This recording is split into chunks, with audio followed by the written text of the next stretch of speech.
অভিযোগ সংশ্লিষ্ট জনাব হাবিবুর রহমান, সাবেক সংসদ সদস্য, বগুড়া ৫ সংসদ সদস্য হিসাবে দায়িত্ব পালনকালে স্বীয় ক্ষমতার অপব্যবহার পূর্বক ঘুষ ও দুর্নীতির মাধ্যমে জ্ঞাত আয়ের উৎসের সাথে অসঙ্গতিপূর্ণ 2,81,00,000 টাকারও বেশি মূল্যের সম্পদ অর্জন এবং 5টি ব্যাংকের 8টি শাখায় 10টি হিসাবে 15,97,00,000 টাকারও বেশি অস্বাভাবিক এবং সন্দেহজনক লেনদেনের মাধ্যমে অপরাধলব্ধ অবৈধ অর্থ জ্ঞাতসারে হস্তান্তর, স্থানান্তর এবং রূপান্তরের অপরাধে তাঁর বিরুদ্ধে দুর্নীতি দমন কমিশন আইন 2004, দুর্নীতি প্রতিরোধ আইন 1947 এবং মানি লন্ডারিং প্রতিরোধ আইনের সংশ্লিষ্ট ধারায় আরও একটি মামলা রুজুর সিদ্ধান্ত গৃহীত হয়েছে।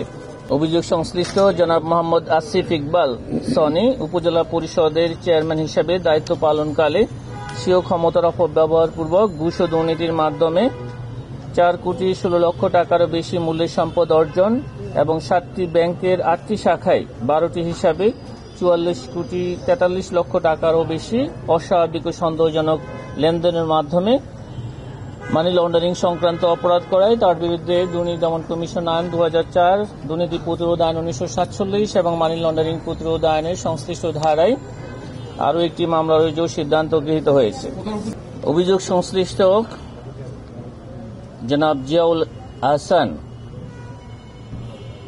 মেজর জেনারেল, বরখাস্তকৃত, সাবেক মহাপরিচালক, NTMC, নিজ নামে 22,27,00,000 টাকারও বেশি মূল্যের জ্ঞাত আয়ের উৎস বহির্ভূত সম্পদ অর্জন এবং তার নামেও 8টি ব্যাংক হিসাবে প্রায় 120 কোটি টাকার অস্বাভাবিক লেনদেন এবং একজন উচ্চপদস্থ সেনা কর্মকর্তা হওয়ার সুবাদে এই কাজে নিজ পদ এবং অর্পিত ক্ষমতার অপব্যবহারের মাধ্যমে মানি লন্ডারিং সংক্রান্ত অপরাধ করায় তাঁর বিরুদ্ধে দুর্নীতি দমন কমিশন আইন 2004, দণ্ডবিধির 109 এবং মানি লন্ডারিং প্রতিরোধ আইন 2012 এবং তাঁকে তাঁর স্ত্রী নুসরাত জাহানের সহযোগিতায় এবং জোর সাজসে বিভিন্ন ব্যক্তি ও প্রতিষ্ঠানের নামে এই অস্বাভাবিক লেনদেন করায় তাঁকেও এই মামলায় অন্তর্ভুক্ত করে দুজনের বিরুদ্ধে আজ একটি মামলা রুজুর সিদ্ধান্ত গৃহীত হয়েছে। অবৈধ সম্পদ 22,27,00,000 টাকারও বেশি এবং 120 কোটি টাকারও বেশি অস্বাভাবিক লেনদেন। এই মামলাতে, অনুমোদিত মামলাতে আসামির সংখ্যা 2 জন, মেজর জেনারেল জনাব জিয়াউল হাসান, বরখাস্তকৃত, এবং তাঁর স্ত্রী জনাব নুসরাত জাহান।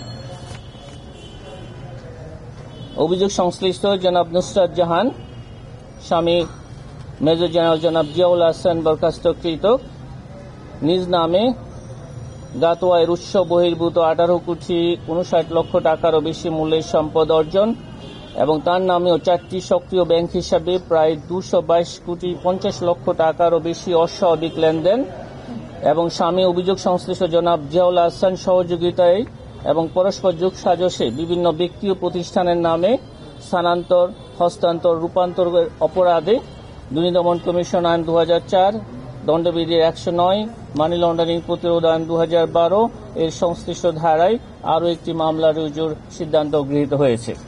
সামরিক বাহিনীর কর্মকর্তাবৃন্দ পাবলিক সার্ভেন্ট হিসাবে দায়িত্ব পালনকালে স্বীয় ক্ষমতার অপব্যবহার এবং মানি লন্ডারিং সংক্রান্ত অপরাধে তাঁর বিরুদ্ধে এবং তাঁর স্ত্রীর বিরুদ্ধে মামলা রুজুর সিদ্ধান্ত গৃহীত হয়েছে।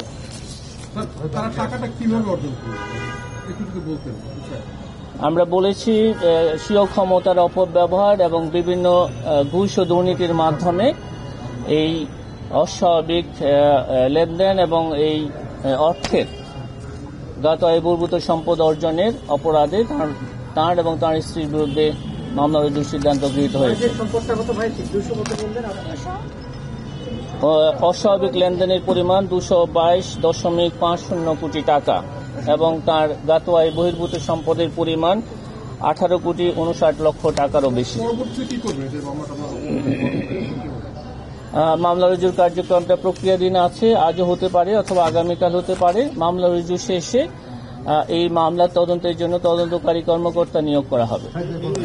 শুধু এই দুইজনই জড়িত, এর সঙ্গে কি আর কোনো লোকজন নাই? একটু অপেক্ষা করেন।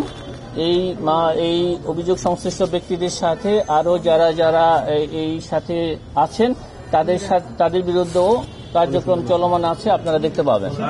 আমি প্রশ্নের প্রথম অংশে জবাব দিচ্ছি। আমরা যার কথা আপনারা বলেছেন তাকে আমরা কোনো গ্রেপ্তার করেছি বলে আপনাদের কাছে গিয়ে আমরা কোনো সংবাদ পরিবেশন করেছি, এমন কোনো সংবাদ আমরা পরিবেশন করিনি। এটা আপনি ঠিক বলেছেন। হ্যাঁ, তাকে আমরা এখানে কিছু আমাদের আপনারা জানেন বেক্সিমকো গ্রুপের বিরুদ্ধে এবং তাদের বিভিন্ন প্রতিষ্ঠান এবং তার মালিকদের বিরুদ্ধে আমাদের এখানে অনুসন্ধান চলমান রয়েছে। সে অনুসন্ধান সংক্রান্তে তথ্যাদি সংগ্রহের জন্য তাকে এখানে আনা হয়েছিল এবং তাকে প্রয়োজনীয় জিজ্ঞাসাবাদ শেষে জিম্মায় আইনানুগ ফৌজদারি কার্যবিধি অনুসরণ করে তাকে মুচলেকায় দেয়া হয়েছে এবং আমাদের তার কাছে যদি আমরা মনে করি যে তাকে গ্রেপ্তার করতে হবে, সে কাজ আইনানুগ কার্যক্রম অনুসন্ধান দল নিয়ে কাজ করছেন। প্রয়োজন বোধে গ্রেপ্তারের প্রয়োজন হলে সে কাজটি তারা নিশ্চয় করবেন। বাংলাদেশ ব্যাংকের কর্মকর্তাগণও কিন্তু পাবলিক সার্ভেন্ট। যে বাংলাদেশ ব্যাংকে যে রিজার্ভ চুরি যেটা হয়েছে সেটার সাথে বাংলাদেশ ব্যাংকের কর্মকর্তা সহ আরও যারা জড়িত ছিলেন তাদের অনেকেই এখানে পাবলিক সার্ভেন্ট ছিলেন। আইন অনুযায়ী যদি পাবলিক সার্ভেন্ট নিজ দায়িত্ব পালনকালে ক্ষমতার অপব্যবহার এবং সরকারি অর্থ তছরুপের সাথে কোনো কর্মকর্তা জড়িত থাকেন, তাহলে এই অপরাধ কেবলমাত্র দুর্নীতি দমন কমিশন আইন 2004 অনুযায়ী দুর্নীতি দমন কমিশন কর্তৃক তদন্তযোগ্য। এটা অন্য কোনো সংস্থা যদি করে থাকেন সেটা এখতিয়ার বহির্ভূতভাবে তারা যে কার্যক্রম পরিচালনা করেছেন সেটা এখতিয়ার বহির্ভূত ছিল।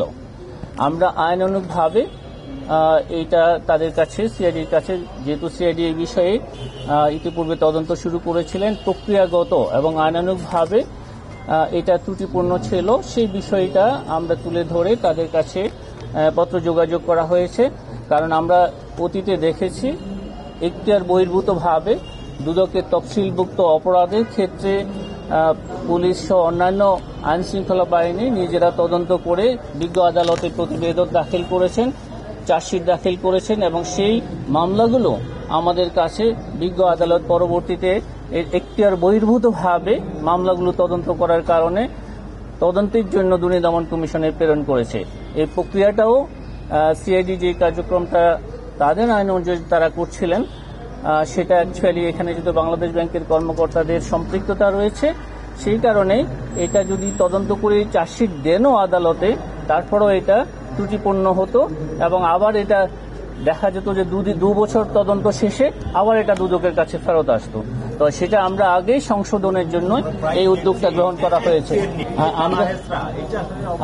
আমরা আপনাদেরকে অনুরোধ করব আপনারা ওয়েবসাইটে যাবেন এবং দুর্নীতি দমন কমিশন আইন 2004-এর ধারা 20 একটু দেখার জন্য। সেখানে সুস্পষ্টভাবে এই বিষয়টি উল্লেখ করা হয়েছে। দুর্নীতি দমন কমিশনের আইন 2004-এর তফসিলভুক্ত অপরাধ কেবলমাত্র দুর্নীতি দমন কমিশন কর্তৃক তদন্তযোগ্য। কেবলমাত্র, এটা কিন্তু কোনো ডেলিগেট করা হয় না, কাউকে কিন্তু দেওয়া হয় না। সো এই আইন অনুযায়ী দুর্নীতি দমন কমিশন আইন 2004 অনুযায়ী দুর্নীতি দমন কমিশনের তফসিলভুক্ত অপরাধ কেবলমাত্র দুর্নীতি দমন কমিশন কর্তৃক তদন্তযোগ্য বিদায়ী আমরা এই পত্র লিখেছি। এটা আপনারা জানেন, যেহেতু একটা সংস্থা এই কার্যক্রমটা পরিচালনা করছেন, তাদের ফাইন্ডিংস কিছু আপনারা নিজেরাই বিভিন্ন প্রিন্ট এবং ইলেকট্রনিক মিডিয়ায় আপনারা নিজেরাই বলেছেন এটার সাথে বাংলাদেশ ব্যাংকের কর্মকর্তারা জড়িত আছেন। যদি বাংলাদেশ ব্যাংকের কর্মকর্তাদের সম্পৃক্ত থাকে তাহলে এই বিষয়টি অ্যাকচুয়ালি তারা তদন্ত করতে পারেন না। সেটা বলছেন আমরা এতদিন আপনারা ত্রুটিপূর্ণ একটা বিষয় সিআইডি 9 বছর আগে শুরু করেছে, আপনারা জানলেন 9 বছর পরে এসে আমরা যে সমস্ত উৎস থেকে এই তথ্যাদি পেয়েছি তাতে আমাদের কাছে এটা প্রতীয়মান হয়েছে এবং আপনারাও সেগুলো সাম্প্রতিককালে আপনারা সেগুলি গণমাধ্যমে আপনারা প্রকাশ করেছেন যে এই প্রক্রিয়ার সাথে বাংলাদেশ ব্যাংকের কর্মকর্তারা জড়িত রয়েছেন এবং সেই সব তথ্য উপাত্ত বিশ্লেষণ করেই কমিশন এই সিদ্ধান্ত গ্রহণ করেছে। আপনাদেরকে অনেক ধন্যবাদ।